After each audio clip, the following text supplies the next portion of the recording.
निगम की प्रेस एवं सूचना अधिकारी सुश्री ईरा सिंघल अपना दायित्व बखूबी निभा रही हैं। निगम की गतिविधियों से प्रतिदिन गणमान्य पत्रकारों को रूबरू कराना ही नहीं, बल्कि उनके प्रश्नों व उनके संशय का हाजिर जवाब उत्तर देना उनकी कला में शुमार है। निगम मुख्यालय सिविक सेंटर के सत्यनारायण बंसल सभागार में तीनों निगम, उत्तरी दिल्ली नगर निगम, दक्षिणी दिल्ली नगर निगम व पूर्वी दिल्ली नगर निगम के नेताओं ने एक संयुक्त प्रेस वार्ता सम्मेलन का आयोजन किया। इस संयुक्त प्रेस वार्ता सम्मेलन को संबोधित किया उत्तरी दिल्ली नगर निगम के महापौर श्री अवतार सिंह, पूर्वी दिल्ली नगर निगम की महापौर सुश्री अंजू, उत्तरी दिल्ली नगर निगम अस्थायी समिति के अध्यक्ष श्री जयप्रकाश, पूर्वी दिल्ली नगर निगम अस्थायी समिति के अध्यक्ष श्री संदीप कपूर, दक्षिणी दिल्ली नगर निगम अस्थायी समिति के अध्यक्ष श्री भूपेंद्र गुप्ता, उत्तरी दिल्ली नगर निगम में नेता सदन श्री तिलक राज कटारिया, दक्षिणी दिल्ली नगर निगम में नेता सदन सुश्री कमलजीत सहरावत एवं पूर्वी दिल्ली नगर निगम में नेता सदन श्री निर्मल जैन ने। इस अवसर पर तीनों नगर निगम के नेताओं ने पत्रकारों के समक्ष कोरोना संकट के समय जहां निगम के महत्वपूर्ण कार्यों के तथ्य रखे, वहीं उन्होंने तीनों नगर निगम के स्वास्थ्य, शिक्षा व सफाई विभाग के उन सभी कर्मचारियों की भूरी भूरी सराहना की जो कोरोना के संकट के समय में भी कड़ा परिश्रम कर रहे हैं। तीनों निगम के नेताओं ने आरोप लगाया कि दिल्ली सरकार उनका बकाया पैसा नहीं दे रही है, जिस कारण वे कर्मचारियों को समय पर वेतन जारी नहीं कर पा रहे। तीनों निगम के नेताओं का कहना था कि यह समय राजनीति करने का नहीं है, लेकिन निगम केजरीवाल सरकार को हर संभव सहयोग देना चाहती है, लेकिन दिल्ली सरकार राजनीति से अभी भी बाज नहीं आ रही है। आइए दर्शकों को हम सीधा प्रेस वार्ता से रूबरू करा रहे हैं कि तीनों नगर निगम के नेताओं ने इस वार्ता में अपने क्या तथ्य रखे हैं, क्या पीड़ा व्यक्त की है और केजरीवाल सरकार पर क्या क्या आरोप लगाए हैं। दिल्ली और देश कोविड-19 वैश्विक महामारी से जूझ रहा है। इस महामारी से लड़ने के लिए सभी प्रकार की जो सरकारें हैं, चाहे वो सेंट्रल केंद्र की सरकार है, चाहे दिल्ली सरकार है या निगम की सरकार है, उन सबकी जिम्मेदारी बनती है कि अच्छे से उससे लड़े और एक दूसरे का सहयोग करें। जो जो काम हमने अब तक किए समय समय पर दिल्ली की जनता के सामने गए, लेकिन अभी आप सबने देखा होगा पिछले 7, 8, 10 दिन से जब दिल्ली सरकार इस वैश्विक महामारी से लड़ने में बिल्कुल नाकाम हो गई है, अब वो लड़ने में असफल हो गई है, तो उनका जो पुराना एक काम है आरोप प्रत्यारोप, उसकी वो राजनीति कर रहे हैं। अपनी प्रेस कॉन्फ्रेंस के अंदर दिल्ली के मुख्यमंत्री, उप मुख्यमंत्री, स्वास्थ्य मंत्री, आज तक उन्होंने दिल्ली नगर निगम के बारे में एक शब्द भी नहीं बोला है। जो काम हमने किए हैं और जिन कामों के लिए हमने उनसे आग्रह किया है कि आप हमारा इन कामों से सहयोग ले सकते हो, उसके बारे में वो बोलने के लिए तैयार नहीं है। लेकिन क्योंकि दिल्ली देश की राजधानी है और देश की राजधानी के अंदर नगर निगम का एक बहुत बड़ा महत्व है कि अब तक हमने क्या क्या किया और आगे हमारी क्या तैयारी है और हम कैसे दिल्ली सरकार को सहयोग करना चाहते हैं, बशर्ते वो सहयोग लेना चाहते हैं नहीं लेना चाहते, ये उनकी जिम्मेदारी है। मार्च के महीने के अंदर दिल्ली और देश के अंदर लॉकडाउन शुरू हो गया था। उससे पहले दिल्ली सरकार ने अपने डीएम के साथ मिलकर के डीएम लेवल पर एक टीम बना दी थी। उस टीम के अंदर हमारे स्वास्थ्य विभाग के डीएचओ, हमारे इंजीनियरिंग विभाग के एससी, हमारे सफाई विभाग के एसएस, हमारे डीसी, वो सब उस टीम के अंदर शामिल थे। दिल्ली के अंदर लॉकडाउन के दौरान जबकि हमारे आधे सफाई कर्मचारी जिनको हमने मना किया था कि आपको नौकरी पर नहीं आना है, आप घर पर रहें, उसके बावजूद भी दिल्ली में सफाई की व्यवस्था को हमने चरमराने नहीं दिया। तीनों नगर निगम ने अच्छे से मेहनत से सफाई की। आप पूरी दिल्ली के अंदर देखेंगे तो जितने भी रेड जोन थे या हॉटस्पॉट एरिया थे या कंटेनमेंट जोन दिल्ली सरकार ने घोषित किए थे, उन सब में अच्छे से सफाई व्यवस्था हो, उसके लिए हमने व्यवस्थाएं खड़ी करी, अपने सफाई कर्मचारियों की ड्यूटी लगाई और एक दिन भी हमने ये नहीं किया कि नगर निगम आपका सहयोग नहीं करेगा, और हमने आगे बढ़कर के अपना काम किया।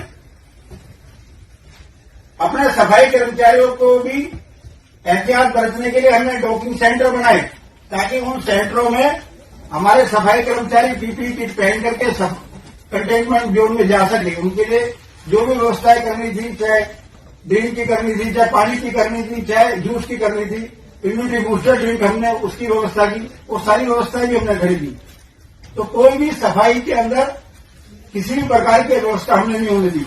दूसरा जो सबसे बड़ा काम हमारे सफाई कर्मचारियों ने किया वो था कि जितने भी लोग क्वारंटाइन हो रहे थे घर के अंदर, उनका बायोमेडिकल वेस्ट उठाने का काम भी नगर निगम ने ही किया है।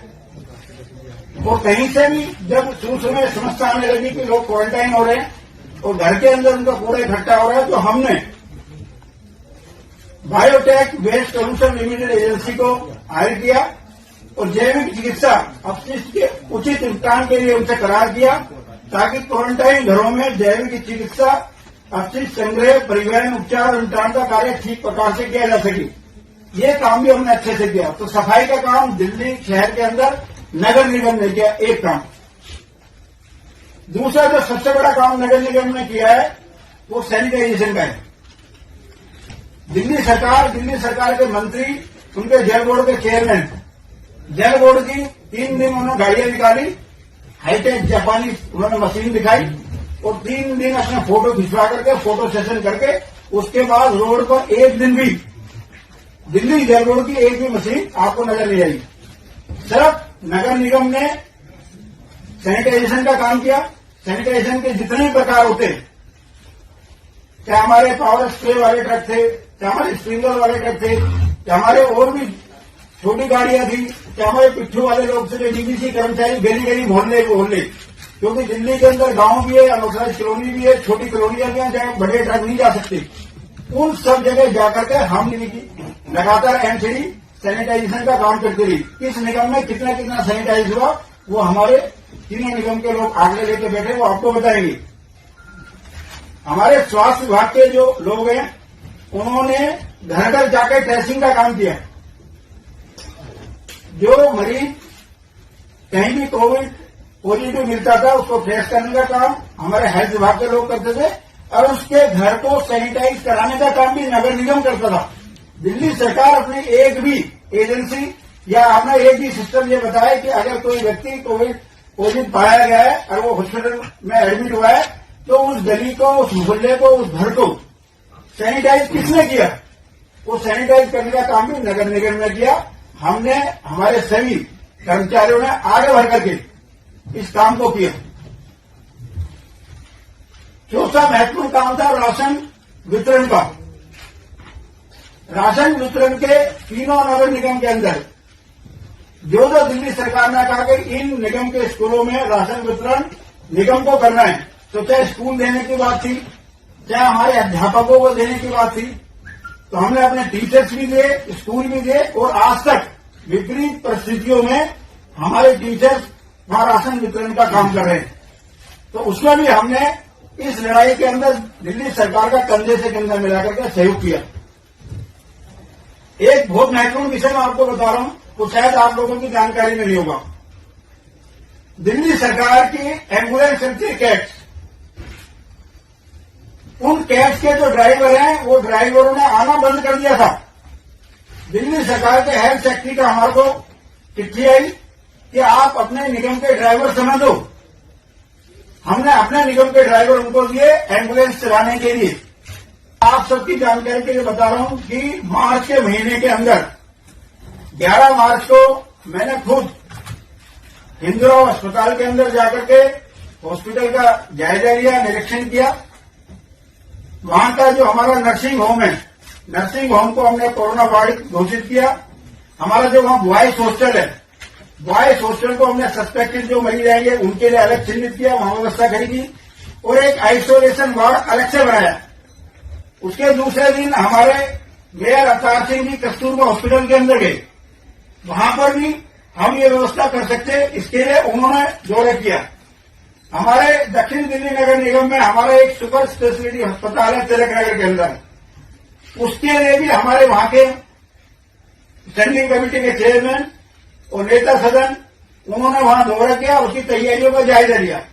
हमारे पूर्वी निगम के अंदर जो हमारा स्वामी दयानंद अस्पताल है, उसकी तैयारी के लिए भी हमारे वहां के स्टैंडिंग कमेटी के चेयरमैन, हमारे मेयर, हमारे नेता सदन के, हमने उन चारों अस्पतालों की तैयारी के लिए वहां का जायजा लिया और दिल्ली सरकार से आग्रह किया कि अगर इन 4 अस्पतालों को आप कोविड डेडिकेट अस्पताल बनाना चाहते हैं तो नगर निगम को इसमें कोई आपत्ति नहीं है, बशर्ते उसमें जो रिसोर्स है वो निगम को आपको आगे बढ़कर सहयोग करना पड़ेगा, क्योंकि दिल्ली सरकार ना तो सहयोग लेना जानती है ना सहयोग देना जानती है।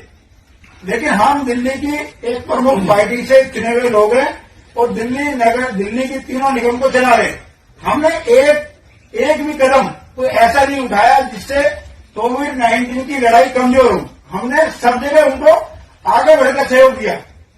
और एक और आपको एक बहुत बड़ी महत्वपूर्ण बात मैं बता रहा हूं कि उनका सुपर स्पेशलिटी अस्पताल है तिलक नगर के अंदर, आज से 1 महीने पहले दिल्ली सरकार ने उसको ओवरटेक किया। आज भी उसके अंदर 6 कोविड पॉजिटिव मरीज वहां एडमिट है। लेकिन आपने जब दिल्ली सरकार की ऐप देखी होगी, उसमें उस अस्पताल का कोई भी जिक्र नहीं है। तो मैं दिल्ली के मुख्यमंत्री से ये पूछना चाहता हूं कि आप कोविड की लड़ाई कैसे लड़ रहे हैं? जो हॉस्पिटल आपने टेक ओवर कर लिया और वहां पर मरीज भी एडमिट हो गए, उसको ना तो आपने अपने ऐप पे डाला, या तो आप एमसीडी की उपलब्धियों को बताना नहीं चाहते। आप अपनी प्रेस कॉन्फ्रेंस में आप एक शब्द हमारे सफाई कर्मचारियों को नहीं कहना चाहते, एक शब्द हमारे डीवीसी कर्मचारियों को नहीं कहना चाहते, एक शब्द हमारा जो पैरा मेडिकल स्टाफ है, हमारा मेडिकल स्टाफ है, हमारे और जो लोग दिन रात कोविड-19 की लड़ाई को लड़ने के लिए लगे हुए, उनके लिए नहीं कहते। तो आपके मुंह से शब्द क्यों नहीं निकलते? तो दिल्ली सरकार से पूछना चाहता हूं कि वो जो हमारा अस्पताल है दक्षिण नगर निगम में, जब आप उसका इस्तेमाल कर रहे हो तो आपने अपने ऐप में उसको क्यों नहीं ऐड किया और उसका विवरण क्यों नहीं दिया? दूसरा, आज आप सबके माध्यम से हम दिल्ली सरकार से ये निवेदन करना चाहते हैं, क्योंकि ये समय लड़ाई का नहीं है, दिल्ली को बचाने का समय। दिल्ली जब बचेगी जब काम मिलकर होगा। केजरीवाल जी ने 5T का जिक्र तो किया था, लेकिन 5T उनका फेल हो गया। ना तो वो ट्रेसिंग कर पाए, ना वो टेस्ट कर पाए, ना वो ट्रीटमेंट कर पाए, ना वो टीम वर्क में काम कर पाए। तो दिल्ली सरकार, मुख्यमंत्री अरविंद केजरीवाल का 5T फेल हो गया। लेकिन आज भी उनके 1T जो टीम वर्क है, हम चाहते हैं टीम वर्क में काम हो। उस टीम वर्क में काम करने के लिए नगर निगम के, तीनों नगर निगम के जो भी हमारे अस्पताल को लेना चाहते हैं, आज हम उनसे आग्रह पूर्वक कहना चाहते हैं कि आप हमारे अस्पतालों को आप बताओ कौन कौन से अस्पताल आप कोविड डेडिकेट बनाना चाहते हैं, हम उसमें आपका सहयोग करेंगे। आप उसमें क्या सहयोग करोगे, चाहे वो इंदिरा अस्पताल है, चाहे हमारा महर्षि दयानंद है, या हमारे और हॉस्पिटल है, उसमें जो भी अस्पताल आप लेना चाहो हम दे सकते हैं। हमारा अम्बेडकर स्टेडियम है, अगर अम्बेडकर स्टेडियम में उनको बड़ा अस्पताल बनाना है तो उसके लिए भी हम उनको ऑफर कर रहे हैं कि आप आगे आओ और हमारे स्टेडियम को आप ले सकते हो। हमारे जितने भी कम्युनिटी सेंटर है जो नगर निगम के, अगर वहां बेड लगाना चाहते हो तो कम्युनिटी सेंटर भी हम आपको दे सकते हैं। लेकिन आपको काम मिलकर करना पड़ेगा। हमारा जो इंदिरा अस्पताल है, इंदिरा अस्पताल के अंदर 980 बेड है कुल, उसमें 12 आईसीयू के बेड है, उसमें 250 बेड है जो ऑक्सीजन सपोर्ट जिसमें होती है बेड के ऊपर, 250 उसकी व्यवस्था है और 17 वेंटिलेटर है। अगर वो उत्तरी दिल्ली नगर निगम के इंदिरा अस्पताल का कोविड डेडिकेट अस्पताल का इस्तेमाल करना चाहते हैं तो उसमें जितना भी सहयोग उनको करना वो करे, हम उनका सहयोग करने के लिए तैयार है। ये सारे विषय मुझे आपके सामने रखने से तो याद कर रहा हूं जो कोविड से लड़ते लड़ते शहीद हो गए हमारे निगम के कर्मचारी, जो 6 कर्मचारी उत्तर दिल्ली निगम में हुए। मेरे पास शब्द नहीं है उनके कहने के लिए। उनके परिवार के लोग जब हमारे पास आते हैं तो मैं उनको फेस नहीं कर पाता। जिसके परिवार से कोई लोग जाता है उसको पता क्या है। हम लोग उसके लिए यहाँ पर संवेदना प्रकट करेंगे। हम लोग उसके घर के अंदर से किसी एक व्यक्ति को नौकरी दे देंगे। ये हम कर सकते हैं और हम कर रहे हैं। अपना दिल्ली सरकार के लोग आंखें बंद करके कानों में जू नहीं रेंग रही है। हम उनको बार बार लिख रहे हैं कि जो व्यक्ति हमारे इस लड़ाई में शहीद हुए हैं, शहीद सब बिल्कुल ठीक होगा। कम से कम आप कह रहे हैं कि हम 1 करोड़ रुपए दे रहे हैं, 1 करोड़ रुपए दे रहे हैं, हम पत्र लिख कर पागल हो जा रहे हैं कि उन व्यक्तियों को आप 1-1 करोड़ रुपए दे रहे हैं। उस व्यक्ति को 1 करोड़ रुपए देने से परिवार को कुछ भला नहीं होने वाला था। आपको जिसका व्यक्ति चले आता है पैसे से कुछ नहीं होता। मगर फिर भी जो हम कर सकते हैं हमें करना चाहिए। हमारे टीचर, हमारे अध्यापक, हमारे डॉक्टर, हमारे पैरामेडिकल स्टाफ, हमारे सफाई कर्मचारी, हम सो रहे होते हैं नींद के अंदर, वो सारा क्षेत्र साफ करते हैं। जैसे जयप्रकाश ने बताया कि इतनी विपरीत परिस्थितियों में जब 55 और 50 साल के लोग दिल्ली में आ नहीं पा रहे थे, बॉर्डर बंद थे, जो लोग आना चाहते थे उनको आने नहीं दे रहे थे। जहां पर हमारे वार्ड के अंदर हमारे को लगभग 150 आदमी की आवश्यकता होती, केवल 30-35 लोग आते थे। उस 30-35 लोगों ने भी जो काम किया, उन्होंने उन लोगों की कमी नहीं होने दी कि जो नहीं आ रहे थे। उन्होंने कहा ये मौका ऐसा है कि हमने मिलकर काम करना है। केजरीवाल साहब आप क्यों सो रहे हैं, क्यों नहीं जागते? हम लोग हर तरीके से आपके साथ हैं, आखिरी दम तक, आखिरी सांस तक। मैं बार बार प्रार्थना कर रहा हूं, पत्र पर धक्के खा रहे हैं कि जनाब जो पैसा हमको देना दे दें। 3-3 महीने के जिसके घर के अंदर 3 महीने से सैलरी में नहीं हो, उसका घर कैसे चल रहा होगा ये आप लोग भी जानते हैं। 1 महीने जब घर में पैसा नहीं आता तो दूध का पानी का कैसे खर्च चलता है मैं जानता हूं। मैं बहुत पीछे से ऊपर उठ गया। केजरीवाल साहब से मेरा निवेदन है कि वो ऐसी राजनीति इस वक्त ना करें। मैंने उनसे कई बार प्रार्थना करी है 1500 करोड़ रुपए की एक मुफ्त राशि अनुदान के रूप में हमें दें। ऐसे मौके के ऊपर वो हमारे गार्जियन है। अगर दिल्ली जगह दिया हम देख रहे हैं तो दिल्ली सरकार का पूरा फर्ज बनता है कि वो हमारे को इस वक्त पूरा सहयोग दे।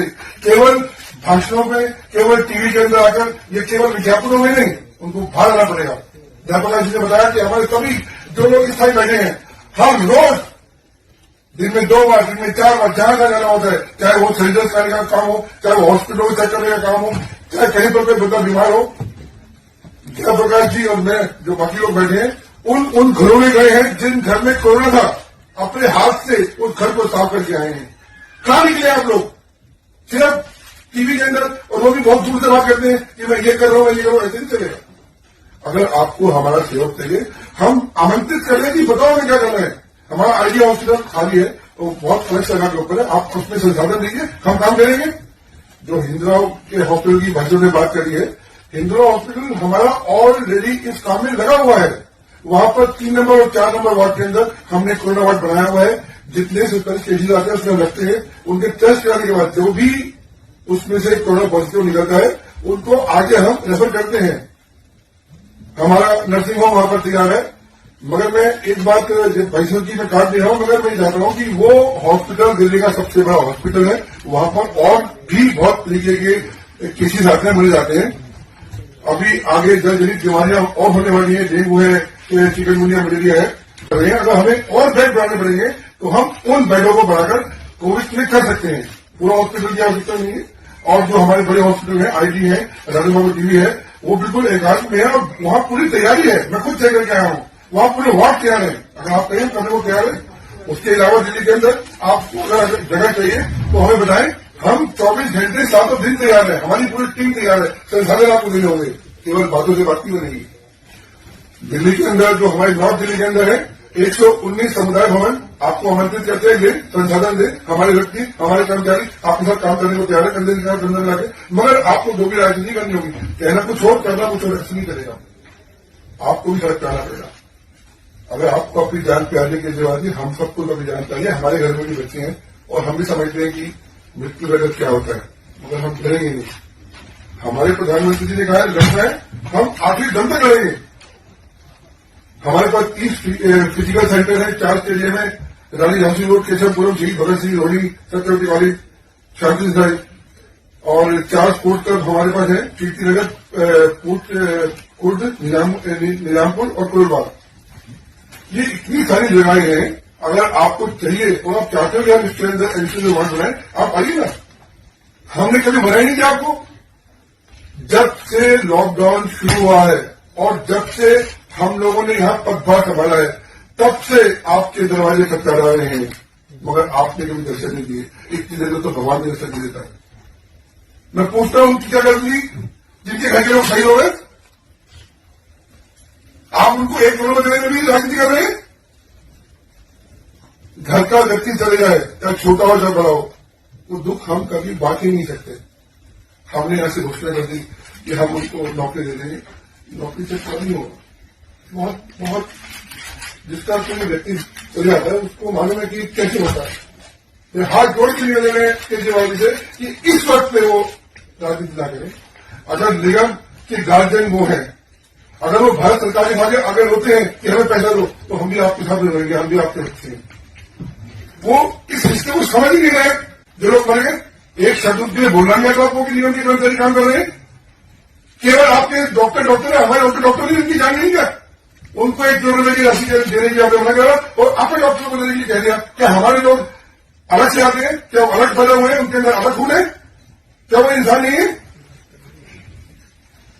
मैं इससे ज्यादा कुछ नहीं कह सकता। जो लोग हमारे चले गए हमारे बीच में से, उनके लिए मैं बहुत चिंतित हूं। उनके परिवार के लोगों के लिए यही कहूंगा कि हम नौकरी दे दें, ये बहुत बड़ी बात नहीं है, उनका अधिकार है।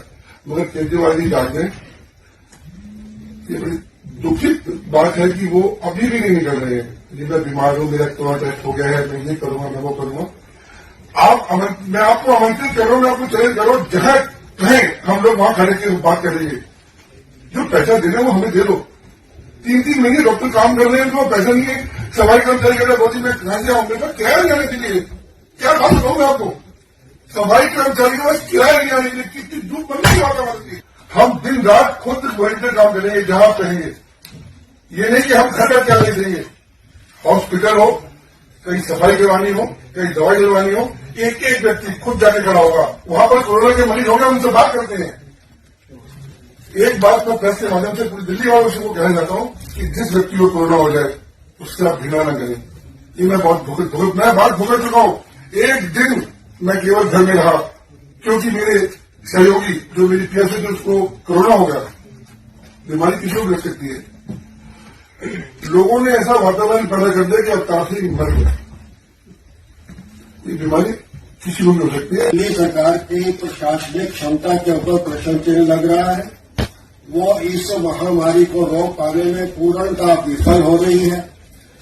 इन स्पाइट ऑफ तीनों नगर निगमों के हजारों कर्मचारियों का पूरा सहयोग होने के बाद 4 बार हर दिल्ली के हर ब्लॉक को सैनिटाइज करने के बाद और उनका जो पूर्व में जो काम चल रहे थे, जैसे उत्तरी दिल्ली निगम के नाते अगर कहना हो तो हमारे यहाँ 4,000 साढ़े 4,000 मीट्रिक टन गार्बेज रोज निस्तारण हो रहा था। वो इस कोरोना पीरियड के अंदर भी हमारे कर्मचारियों ने पूरा किया और सफाई के काम को पूरा मेंटेन किया। और उसके बावजूद भी और आप उनकी कोई प्रशंसा नहीं करते और उनका केसेज को इस रूप में छिपाना चाहते हैं कि अभी तो केस बहुत कम है। मैं ये पूछना चाहता हूं आप सबके माध्यम से केजरीवाल साहब से कि आपने शुरू में घोषणा की थी, हमने 1 लाख बेड्स की व्यवस्था की है और 30,000 बेड्स का हमने ऑर्डर कर दिया है और 1 सप्ताह के अंदर 30,000 बेड हम सप्लाई करने जा रहे हैं। आज तो 30,000 बेड कहीं नजर नहीं आ रहे। आपके कहने के अनुसार अगर कल की सिसोदिया साहब की स्टेटमेंट देखी जाए तो 31,000 केसेज बढ़ चुके हैं। उनको तो बेड अवेलेबल नहीं है, वो 30,000 बेड कहां पर है? और आपने 1 लाख जो बेड्स की व्यवस्था की थी वो कहां पर है? और वास्तविक रूप से अगर इस कोरोना को बढ़ाने के लिए सीधे कोई जिम्मेदार है तो 40 दिन के बाद जब सेकेंड लॉकडाउन के बाद आपने ढील देकर और खुलेआम शराबबंदी सड़कों के ऊपर लोगों को बेचने में लगा दी, उसका ये परिणाम है कि आज कम्युनिटीज के अंदर जो है ये कोरोना फैलता हुआ दिखाई दे रहा है। हमने सेकेंड लॉकडाउन के समय पर केजरीवाल साहब को पत्र लिख करके कहा था कि आप इस आजादपुर सब्जी मंडी को यहां से या तो शिफ्ट कर दीजिए या अभी इसको बंद रखिए। लेकिन आपने उनको 24/7 खोलकर और आपने कोरोना परोस दिया और सारे क्षेत्र के अंदर ऐसी स्थिति निर्माण कर दी। एक गली के अंदर 26 केस, एक गली के अंदर 47 केस, एक गली के अंदर 12 केस। मेरे अपने शालीमार बाग क्षेत्र के अंदर और उस आजादपुर मंडी के कारण जो है उस समय एक ही प्लॉट के अंदर जो है 20 केस निकल करके आ गए। तो आप अगर उसको नियंत्रित नहीं कर सकते, आप व्यवस्थाएं नहीं बना सकते, आप लोगों को सुविधा नहीं दे सकते, अगर दिल्ली की आप रक्षा नहीं कर सकते तो आपको दिल्ली के अंदर नैतिक रूप से रहने का भी अधिकार नहीं है। आपको रिजाइन करना चाहिए। आज जब इस कोरोना की स्थिति इतनी खराब हो चुकी है तो इसके बावजूद भी दिल्ली के मुख्यमंत्री केजरीवाल जी अपने घर से ना निकलकर सिर्फ इस बारे में सोच रहे हैं कि मैं घर से निकलूं या ना निकलूं। आज दिल्ली की जनता इस स्थिति में है कि इस कोरोना जैसी भयंकर बीमारी का इलाज करने के लिए उनको जगह नहीं मिल रही है। दिल्ली के सभी अस्पताल भरे हुए हैं और जो निजी हॉस्पिटल्स हैं वो दिल्ली सरकार को ठेंगा दिखा करके अपनी मनमानी कर रहा है। दिल्ली की जनता का कोरोना जैसी भयंकर बीमारी का इलाज करने के लिए मनमाना पैसा वसूल रहा है और ऐसे में दिल्ली सरकार के मुख्यमंत्री अरविंद केजरीवाल जी चुप लगाकर बैठे हैं। तो आज इस प्रेस कॉन्फ्रेंस में हमारे दिल्ली प्रदेश के अध्यक्ष आदरणीय आदेश गुप्ता जी के आह्वान पर दिल्ली के तीनों निगमों ने आज ये तय किया है कि जो भी कॉर्पोरेशन की कम्युनिटी सेंटर और स्टेडियम है उनको हम दिल्ली सरकार को दे रहे हैं ताकि वो आइसोलेशन सेंटर उनको बना सके और दिल्ली की जनता को उस कोरोना जैसी भयंकर बीमारी का इलाज करने के लिए जगह मिल सके, बेड उपलब्ध कराई जा सके। और इसमें कोई दो राय नहीं है कि हमारी भारतीय जनता पार्टी दिल्ली की किस तरह से सेवा कर रही है, चाहे वो राशन बांटने की सेवा कर रही है। हमारे एमसीडी के जितने भी स्कूल हैं तीनों कॉर्पोरेशन के, सभी में कच्चा और पका हुआ राशन बांटा जा रहा है। मैं आपको आंकड़े नहीं दे रही हूं कि हमारी पूर्वी दिल्ली के तीनों कॉर्पोरेशन में कितने स्कूल हैं या कितने, ये आंकड़े अभी आपको मिल जाएंगे कि किसमें हमारा राशन बांटा जा रहा है, किसमें हम क्या सेवाएं दे रहे हैं। और इस स्थिति को लगभग कई महीने हो चुके हैं और तभी से ये लगातार कार्य जारी है। और उसके बाद भी जिस तरह से भाई अवतार जी ने बताया कि हमारे जो निगमों के सफाई कर्मचारी भाई बहन हैं कि उनको ड्यूटी पर अगर मृत्यु हो जाए तो 1 करोड़ रुपया दिल्ली के मुख्यमंत्री जी ने तय किया था देने के लिए सभी को कि इस कोरोना काल में कोरोना वॉरियर्स की जिनकी मृत्यु हो जाए ड्यूटी पर उनको 1 करोड़ रुपया दे दिया जाएगा। लेकिन क्या ये भेदभाव करना जरूरी है कि अगर कॉर्पोरेशन का कोई व्यक्ति, कोई हमारा सफाई कर्मचारी भाई बहन, कोई टीचर या हॉस्पिटल का कोई भी व्यक्ति अगर इस कोरोना के से मृत्यु हो जाए तो उनको निगम की तरफ से लेटर लिखने पड़ेंगे? मात्र घोषणा करने से ये बात हल नहीं होती, डायरेक्ट काम को करने से हल होती है। लेकिन हमने पता नहीं है, हमारे यहाँ पर कई इतने कर्मचारी भाई बहन हैं, हमारे सफाई कर्मचारी, उनकी मृत्यु हो गई है, टीचर हो गई है और हम लगातार जब से लेटर लिख रहे हैं कि इनको उनका पैसा दिया जाए, इनको उनका पैसा दिया जाए। तो मैं ऐसे समय में दिल्ली के मुख्यमंत्री केजरीवाल जी से कहना चाहती हूँ कि दिल्ली की जमीन पर, दिल्ली की सड़क पर उतर के देखें कि किस तरह से लोग खाना लेने के लिए लाइनों में लगे रहते हैं और किस तरह से हमारे सफाई कर्मचारी भाई बहन किस तरह से लगे हुए हैं। हमारे पूर्वी दिल्ली के सभी संसाधन हमने जमीन पर उतार कर पता नहीं कितनी मेहनत से सेवा दे रहे हैं हमारे डिपार्टमेंट्स के लोग। देखें वो अपनी दिल्ली की सड़क पर आके, घर में रहने से मात्र वीडियो कॉन्फ्रेंस करने से बात नहीं बनती है। तो मैं यही कहना चाहती हूँ। हमारे पास 2 हॉस्पिटल हैं, एक तिलक नगर जैसा हॉस्पिटल के बारे में जानकारी जेपी भाई ने आपको दी। अप्रैल के महीने में इस हॉस्पिटल को हमने दिल्ली सरकार को हैंडओवर कर दिया और इसमें अभी भी 6 कोरोना पेशेंट का इलाज चल रहा है। इसके साथ साथ कालका जी हॉस्पिटल, जिसकी कैपेसिटी 50 बेड की है, यदि दिल्ली सरकार हमसे इसकी हॉस्पिटल की डिमांड करेगी तो हम उस हॉस्पिटल को देने के लिए भी तैयार हैं। एक बात मैं आपको बताना चाहता हूं कि अप्रैल के महीने में जब सभी सातों सांसद के साथ मुख्यमंत्री की वीडियो कॉन्फ्रेंसिंग हुई थी, उसकी जानकारी आपके पास भी होगी। उस वीडियो कॉन्फ्रेंसिंग में हमारे माननीय सांसद रमेश रिजवी जी के द्वारा ये कहा गया था कि आप केजरीवाल जी, कोरोना के लिए आप कोई ना कोई हॉस्पिटल ले लीजिए, कोई ना कोई स्टेडियम ले लीजिए और वहां अल्टरनेटिव अरेंजमेंट करिए, क्योंकि ये बीमारी बहुत तेजी से बढ़ने वाली है। लेकिन सबसे पहले ये कहा गया कि दिल्ली में सिचुएशन कंट्रोल में है, आपको घबराने की कोई आवश्यकता नहीं है, हम कोरोना से 4 कदम आगे चल रहे हैं। लेकिन उस समय नहीं कहते।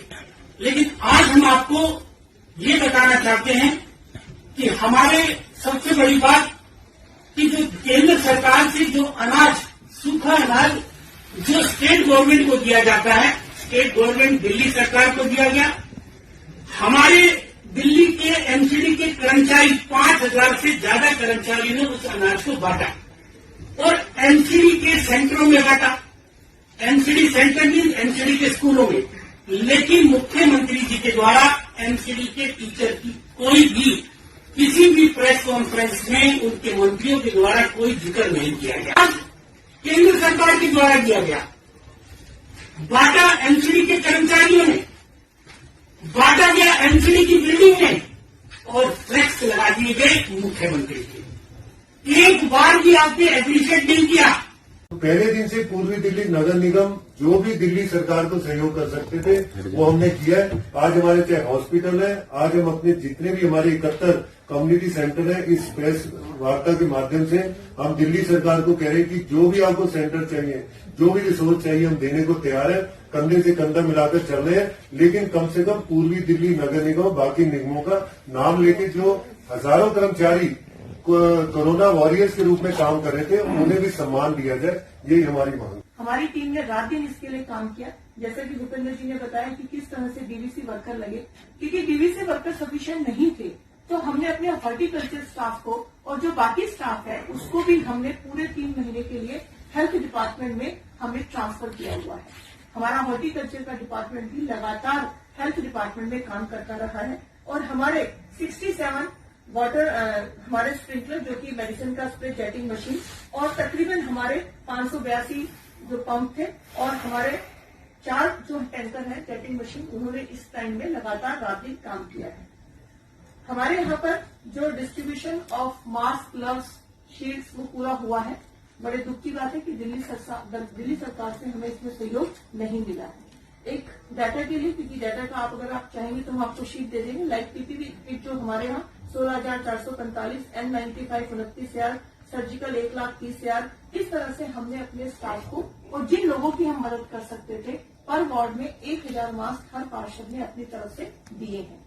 आयुष मंत्रालय से मिलने वाली इम्यूनिटी बूस्ट की जो मेडिसिन थी वो भी हर पार्षद को 1000 पर पर्सन दी गई ताकि वो अपने क्षेत्र में बांट पाए और साथ में जो हमारा स्टाफ है उनको भी लगातार इन मेडिसिन के बारे में काउंसलिंग दी गई और ये मेडिसिन उनको उपलब्ध कराई गई। इस समय हमारे 12 टीम है डॉक्टर्स की जो कि काम कर रही है और जो हमारे 2 हॉस्पिटल्स के बारे में भूपेंद्र जी ने आपको बताया कि वो रेडी है। 100 बेड का हॉस्पिटल कालका, 75 का तिलक नगर, ऑलरेडी भी वो उसमें अपने हमारे जो 6 पेशेंट हैं वो एडमिट है, लेकिन दिल्ली सरकार चाहे तो उसको पूरा टेक ओवर कर सकती है। हम इस बात को बड़े खुशी से कह रहे हैं कि हमें बहुत अच्छा लगेगा। हमारी कोई भी डिस्पेंसरी, कोई भी हमारा कम्युनिटी हॉल, कोई भी हॉस्पिटल अगर आज दिल्ली की जनता के काम आ सकता है तो दिल्ली सरकार के जो भी ऑर्डर होंगे हम उनको फॉलो करेंगे। दिल्ली सरकार शुरू से ही इन्होंने सबसे पहला काम तो इन्होंने ये करा कि जो मृत्यु के आंकड़े थे, अगर आपको ध्यान हो, मृत्यु के आंकड़े आपके प्रेस के बंधुओं से भी छिपाए। ये सरकार शुरू से झूठ बोल रही है। केवल विज्ञापन के अलावा या प्रेस कॉन्फ्रेंस करके अपनी बातों को बताना और उसका ये सबसे बड़ा जो आज प्रेस वार्ता में सब हमारे निगम के सब साथियों ने बताया है कि ये इतना बड़ा जो कांड आया है। तो टोटल एमसीडी के पास में कितने कंफर्म रखे डेड बॉडी? 2098 टोटल एक आदमी कोई एक ना कुल मिलाकर तीनों निगमों के अंदर कोरोना पॉजिटिव के 2098 केसेस में दाह संस्कार हो चुका है।